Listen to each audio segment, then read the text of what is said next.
Salut tout le monde, aujourd'hui on se retrouve, donc on est vers le box des cochons, mais c'est pas d'eux qu'on va parler. Aujourd'hui, on va parler de ça. Et ça, c'est le brasseur à lisier. Alors sur la ferme, on a trois fosses différentes, donc des grosses fosses souterraines en fait, où le lisier des vaches, des génisses, les cochons aussi, les courettes extérieures, tous les jus vont dans ces fosses. Et puis vu qu'on en a trois, on passe la première fosse dans la deuxième dans la troisième pour tout pomper à la même place et puis ensuite épandre sur les champs. Et pour ça, il faut brasser la fosse pour qu'il n'y ait pas trop d'épais qui passe dans la pompe et que ça la bouche. Pour éviter d'acheter trois brasseurs, on en a acheté un gros brasseur électrique qui est là. Et ça brasse, je vous explique même pas comment. Ça, il y a une hélice de bateau dessus, c'est incroyable. Donc, je vais vous montrer un peu comment ça fonctionne. Et puis, je vais le mettre en place dans la plus petite fosse qu'on a pour la transvaser dans la prochaine. Alors, voilà la bête. Donc, comme ça ressemble à rien. On est d'accord? Je vais vous montrer ça d'un peu plus près. Donc, pour le déplacer d'une fosse à l'autre, on utilise le Wedman. Parce qu'on a ici un timon avec une petite poignée pour venir le crochet. On peut le mettre au crochet, c'est facile de déplacer à travers la ferme pour aller d'une fosse à l'autre. Donc le chariot, le brasseur est sur roue. On peut voir ici l'hélice. Donc si je mets ma main devant, ça fait quand même une bonne hélice. Ça brasse bien. Et il a un mât télescopique qui est là-dedans. Donc on vient le mettre sur le trou de la fosse. Ensuite, on tourne la manivelle qui est là, il descend. Puis après, on peut emmoder le brassage. Alors l'avantage, c'est qu'on a un brasseur qui nous fait les trois fosses. Le désavantage, c'est qu'il faut que l'accès soit libre pour le mettre dans les fosses. Et il faut le déplacer. Mais au vu du coût et de la qualité de brassage, je pense que c'est un des meilleurs compromis qu'on puisse avoir sur la ferme. Et ce brasseur, il est bien pensé parce que ici on peut voir qu'il y a des chevilles, là et là, avec des trous. Et les roues, on peut les élargir ou les rétrécir en fonction du trou qu'on a pour passer l'hélice avec le moteur. Donc nous, on a tous les trous à la même largeur, donc on le laisse comme ça. Mais si une fois quelqu'un nous le loue, ou bien qu'on a une autre fosse qui est plus large ou comme ça, on peut élargir l'essieu pour pas que les roues tombent dans le trou de la fosse, évidemment. Et ici, les appuis pour la stabilité quand il fonctionne, donc les manivelles qui sont ici, avec les plaques en dessous, elles peuvent aussi s'élargir. Là, on voit que celle-là, elle est pas toute rentrée. Là, on voit le bout de tube qui sort, et de l'autre côté, elle est rentrée. Donc de l'autre côté, il faudra que je l'élargisse en bout, pour aussi que les plaques, là en bas, appuient sur le béton.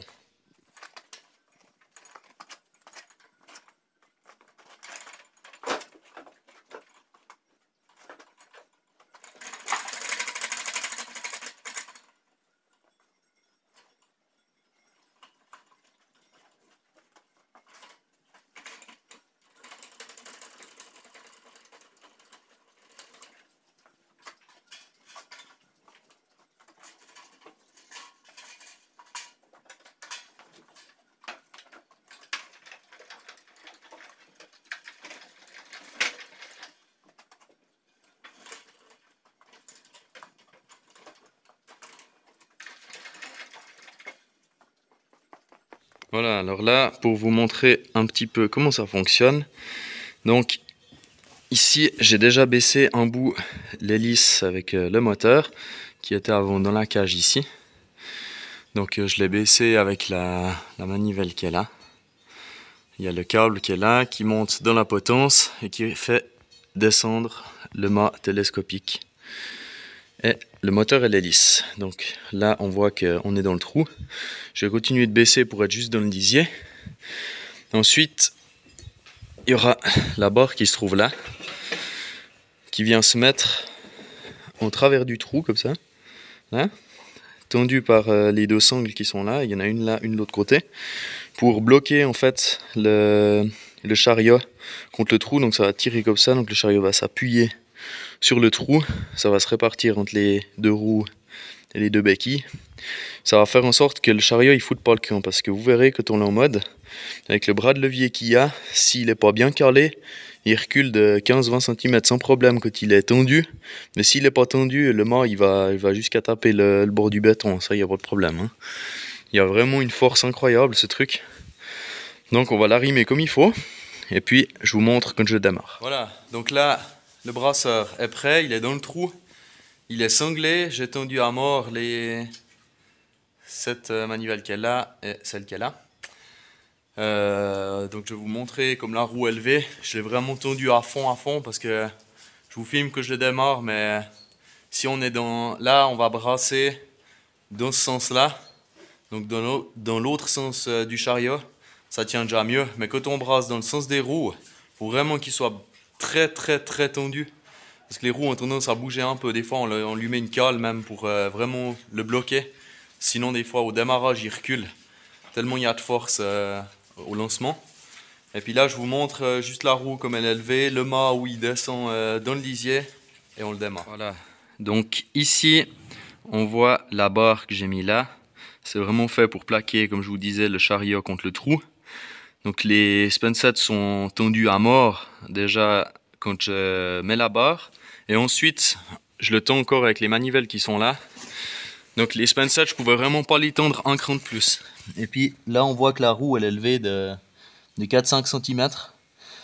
Donc là ils sont vraiment tendus.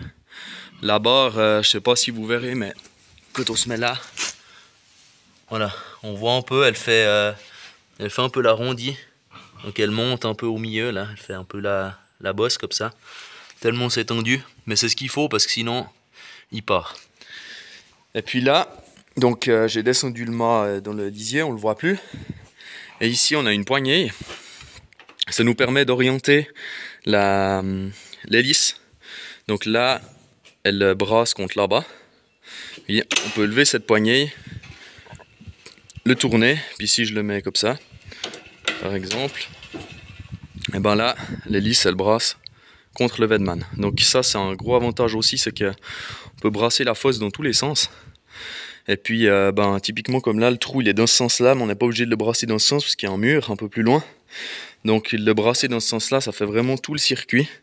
Et puis ça revient ici, et puis ça la brasse comme il faut. Donc ça c'est cool aussi de pouvoir régler ça. Parce que quand on a des grosses fosses, ça permet de le brasser une fois dans un sens, une fois de l'autre. Ou bien de changer un peu l'orientation pour casser les angles qui resteraient où il y a un peu de croûte encore. Donc voilà. Là-bas la prise est mise. Donc maintenant, démarrage.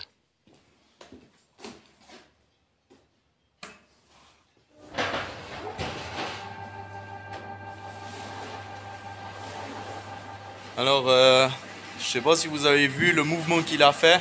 Ça paraît pas très impressionnant sur la vidéo, mais quand on est à côté, il y a un bon mouvement. Et puis, en plus de ça, je l'avais vraiment bien tendu, donc ça a limité fortement l'à-coup. Mais c'est eu arrivé qu'on le tende un peu moins bien. Et puis, l'à-coup, il est vraiment violent quand on le démarre.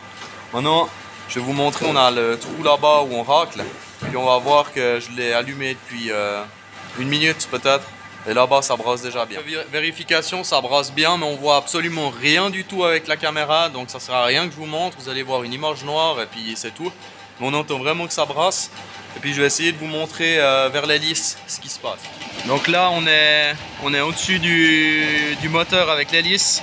On voit qu'il y a de la mousse qui remonte. Donc c'est vraiment la croûte qui se fait brasser. On voit le mouvement maintenant du courant et qu'il est allumé depuis moins d'1 minute et puis ça commence déjà à tourner au fond de la fosse. L'étape d'après, on va laisser brasser et puis ensuite on va mettre la pompe qui est au bout de mon doigt qui est là. Alors c'est pas très pratique pour l'amener là, mais par la suite on va mettre un DIN avec un moteur électrique pour pouvoir le descendre dans la fosse puis la sortir, parce qu'on l'utilise ici la pompe, mais on l'utilise aussi dans l'autre fosse pour passer encore plus loin.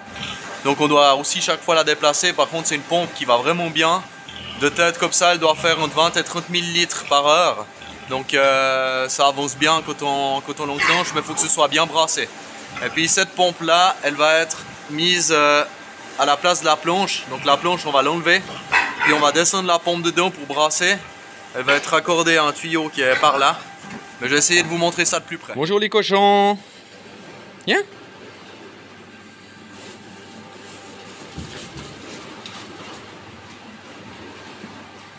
Viens les cochons.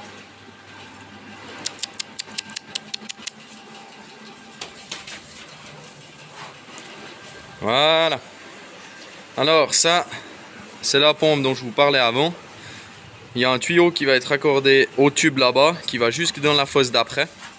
Et puis là-dessous, il y a le trou qu'on sert pour l'hiver pour racler les genisses. Ça tombe directement dans la fosse. Donc on met la pompe là-dedans avec le tuyau qui est branché là-bas. On l'allume et ça finit dans la fosse d'après pour pouvoir être pompé. Voilà, on arrive à la fin de la vidéo. J'espère que vous aurez appris des choses dans cette vidéo. Si vous avez des questions ou des commentaires, mettez-les moi en dessous de la vidéo dans les commentaires. N'oubliez pas de vous abonner, liker et à très bientôt.